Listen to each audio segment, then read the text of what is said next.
Hanmamokta Diamond Radio gi crime update contract mapan suba tangak tabiri basing buje em segujam na taramok chari loina na kokno no khurumjari ngasi su case macham cha ani khakpu dun lakchari han bagi case si Gujarat ki Raskot haiba mafam du thoki ba yamna thamoi shokni ai oiba dugumba case ma khang taibang ngasi de khoi ima haiba se ima de hen baleite ima gi khomlang la mandi khoina mapok ka ra khana po su ima gi khomlang la man singbang amoi haina hainari ban mamita mama ujadraba masa singna Mamabu Saithabada, Singthabada, Ningsinglubada, Mamitigi P, Ira Senaribani, Mama Levaki the Makhaivada, me Sivanabaki Dribani, Mama Leba Kunusizabakayana, Nasidi, Mama Leba Maningtam, Nunamagidamakta, Iking Sinta the Ladibani. Masao Bakana Mamagini, Bohayabadi, Sivanaba, Kangde, Hibasile. Adubu, Hari Bussing a Sigmarakta Masana, Mama Bunum Shiba, Maset Amati Yaudabagi, Adu Matodo Gasulaktamanati. Saurakanda, Mama Mapa Pisaning the Mama Mapa Tongana Tamba, Mama Mapa Singbu, a quiggy, all less home gigi, a quiggy senior citizens sing lapum sing the Mama Mapa Tamjalakanda, a Tongan Tongana, Nunga imung the labor Masama Sukaya Lake Tavanati. Asiguma sing a sigmarakta professors Oriba, Sarkargi professors Oriba, Aduma, Mio Amakana. Mana yam nungsi haitana mahakin mama apo pibu puthorok lami tapna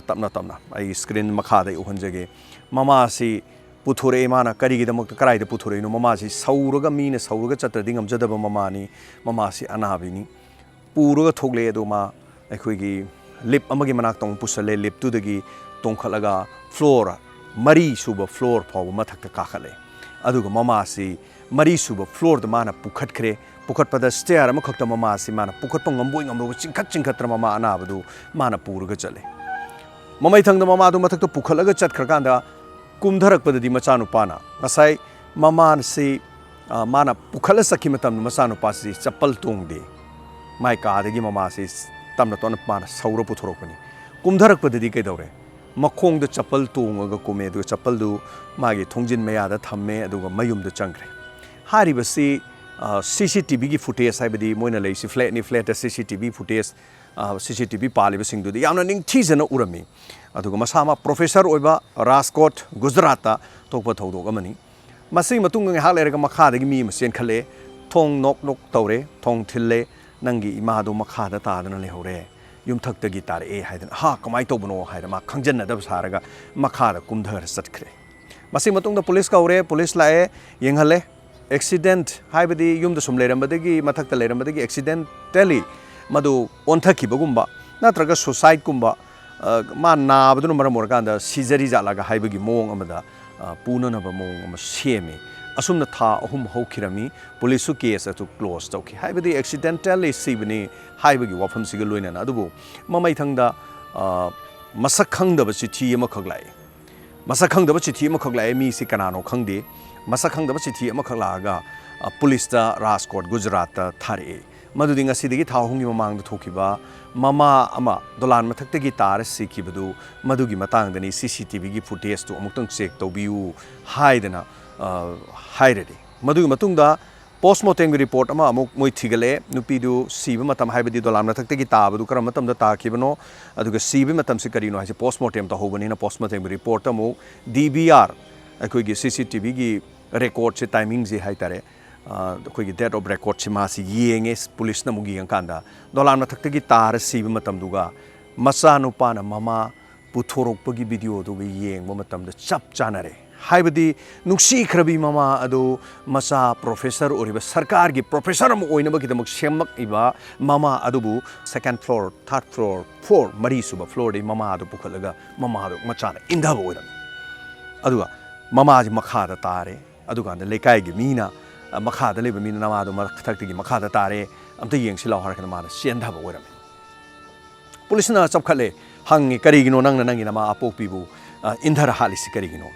nupi si magi che sankhra su doctors ko police singna khomgale madu di maji brain hemorrhage ko gi brain hemorrhage haiba ana ba sina na ba aduga mina support tawdrga di masa mathan da chat pangam jadraba nupi amani haiba se police na su khange investigation da magi anabagi che sang du yenge investigation tawre asumna masa mathanta phawba chatpa ngamjadaba nupi amabu mathanta accidentally kamani yum adugi mathakti gi makhada tagadorino stair du kamai kagadorino Meena सौरगा चटपा ngamdaba मीदु नुपीदु करम हाइना मथक्तगी मा कमाई चत्तोइनो मथक्ता मखादगी मथक्ता कमाई चटकदोइनो लेपतबा तोंगबगा मा मथंदा चटपै मरमसि कमाई चत्तोइनो मा brain haemorrhage ना नादनु लेरबा नुपी अमनि हारगा मा मथंदा चलगा दोलान मथक्तुदि कमाई मखादा तागदोइनो मसे मर्डर हाटपनी नंगी नमाबु हाटपनी हाइबसि नमे केट लौनमे मासे उपाय लेते सीसीटीवी की फुटेज ता नंगना सिदा नमासे पुथोरे नंगना सिदा चप्पल तोंगदे देन नंगी इमासे नंगना कैराक्ता पुखटपसि चिंग ngamboi ngamdoboi kakale indhabududi CCTV de yauromde kakhat khibabugdani yauromise kakhat khraga aduga mana parapar kumdharakpadi yawi kumdharakpa matamdadi ma makhongda chappal tonge yengo sida nangna tongibe chappal sinangi imagi chappal ni then nangna ka da sangamdai de chappal si thami sengo police na haire adai moi thangnaba yum du da leiba mi singda police na investigation tawre madudi makhoigi imung da haibadi hojiki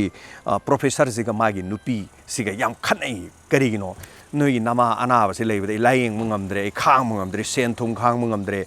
haibina singba sigumba kayam room se khoigi magi professor gi nupi siga yam khanai yumda anaba mama ama lerak matamda imung du da leiba macha masu sing macha mamau singna nungsibidraba aduga laing bi ningdraba aduga pizza ningdradi loirabani sidi miyamna hena khangabani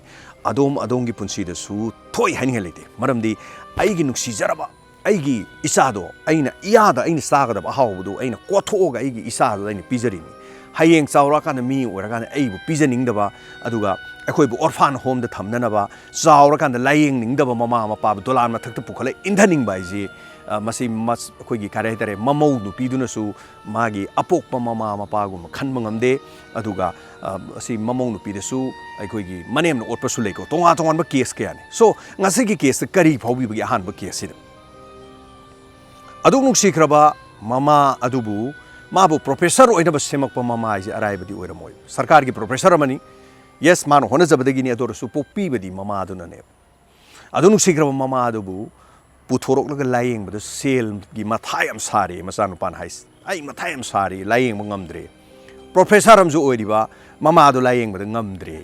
flat ta leibane bhara bu hungadra chana bu hungadra nupi gi isau lang basi bu kano togadra mana du maina khalle mamai thangda as hatokhrage da ai ma se kana ponte masi ai magi thamoi du yengbiyo ai screen da makha da uchari sini video se CCTV gi khoi gi DVR ge record to ni aduga mama do puthoroga tapna to kairak tu pukhat pi mama satpung amboi ngam do bitaw mathak tu yor kan kari haramgani indharam dai da imanang ai khang ngamdre nang siro ko na indharam gadra madudi CCTV do di udi ko adubu kari phobi yengbiyo masi adun masigi wari si urmatamda thamoi se puba yade thamoi se kai haitare so kaidongai da sumaina mama adu layeng mangamdre na siguma thabak tawba honade adu layeng biningdraba aduga mama mapa pijaningdaba masa masu singna tawba yaba thabak ama hairagadi haujiksi ahal oiraba mama mapa singse masigi makoina insurance amam yaubiraba insurance phajana yaubiraba insurance moin hunge hullabada moi lakya huluni ahan sahi yankhai manga humpu adai humdra marfu phawgi manung moina hunge humda lupa lakya hunni madu khara hunbira kanda hayeng ahan singduna nara kan health insurance na makoi bu layeng khradi kamoi ju paisa puthoi puthoktre haji imung manung dasu kari haitare masi ngangna basi tokadaba mali aduna isa kalinge matamda isa pharinge matamda su ahalaman singna isa isu ne khoi bu yengbirakani layeng birakani haibo khanje thadok pirakanda isa gi lambi me yengongno ba health insurance yaw yamna phare aduga isa se kari haitare ngakthok chana na isa isu singna hayeng nuksi biraktragadi kallinge de kari tobu yabage se khongthang si thangba chumi so ngasagi case tagi ahan ba case tabirakanda kari phaubi nuksi khraba mama amabu masana dolan mathakta puraga brain hemorrhage na habagi laying bangamdre ne indhabagi case ni phare machadu ma professor orsu kari dauni mama hatpagi charge ta jail da lere so masini ani suba case asina yamna thamoi kaning ai oiba aduga ki tribal haitare tribal oijaba aiguduga hospital da sarkar gi hospital mai nupi ji naraga leibani matam kuina nar leibadi mai nupi ji sire mai nupi ji sibadi mana nupi ji sirabani mayum da purage na hare pubas da mai lambi si kilometer 10 hospital siga lapnei adu maji tribal ni aduga macha nupi amaga akhoi gi hujigi nupa siga mai nupi siga haitar moi ohum hospital leibani nupi ji sire macha nupi ji leisabi pungkok phare sai 13 35 macha nupi duna phiron charon sing kano paire ai screen do hanjage aduga nupa sina kari dore mai nupi ji hospital sire सीरबो नुपीस मयुमद पुथजरगे हाय मतमदा मयुमद पुथनब सरकार गे गाड़ी थिनबियु हायबसी याद्रे माना मतमदो हायब प्रशासन Haidi मोइगे लेडीसना याद्रे मदु यादबदि केदोगे my नुपी असी भक्सांगसी फीनि योमसले फीनि योमसलमने असी massage मखोंजु चपतिंगे मखुन मसा चपतिंगे मदु नुपीदु मागी लेंगबांदा हापगा पूरगा चटपा अदुगुंबा video ने उबिरिसे येंबियो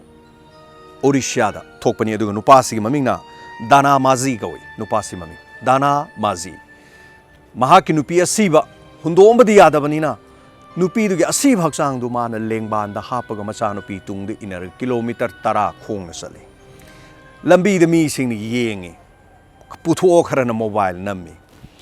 अखोय साइदोरदि मयाम करीनो नंगना तौरिदो मी असीबम पुरु चलिदो करीनो मयाम संगजलगा खामबसु याइगो अखोयसिददि अखोयना लेरिबा इरमदम सनालेपाक मणिपुर सिगी मसागी सेंथोक लेजद्रसु लायरबा लेबाम ओरसु अखोयगी चटनबीददि अखोय स्वाइददि चिंगदो ओरसु तमदो ओरसु लेरि मयाम से कम्युनिटी मयाम से करीनो नंग तौरिसे हायदना येंगबगी चटनबी मेदि अखोय स्वाइददि सोयदन लेबि याइ अदुबु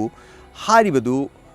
दाना माची हारिसना मागी नुपी असीबदु लेंगबांदा हापगा माना किलोमीटर 10 चटपा हौरे मदगिदी सोशल मीडिया की मतमदि फोटो थागनरे अदगिदी ओडिशा की सरकार सी यौरे ngaktang di yौद करिनो तौरिजे नोई प्रशासन करि तौले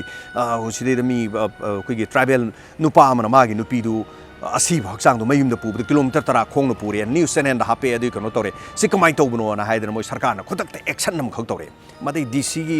खुथांग द करी अदगिदी मथंग मथंग तौथरकुदी करिनो नोई हाइदे हेल्थ की डायरेक्टर यौरे अदगिदी हॉस्पिटल दुगी मैनेजमेंट कांगू दुन खुदक गाड़ी थौदोरो कांद कराइदे लेगे दानामाजी लंबी द थीरे मोयना थीर कांददि मादे ऑलरेडी किलोमीटर 8 मुक्स मखोंग चट लेरमे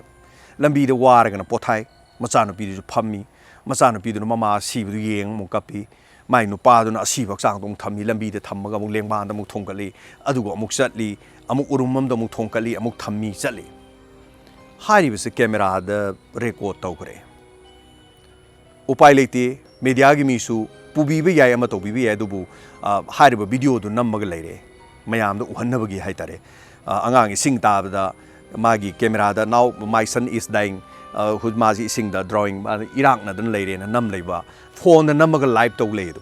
सोन मी सोइबे एक्सीडेंट थोकुबदु मयाम संगसल करामाय तौसिगे हाइना पुबगी महुता मोबाइल लौथोगा नम्मगा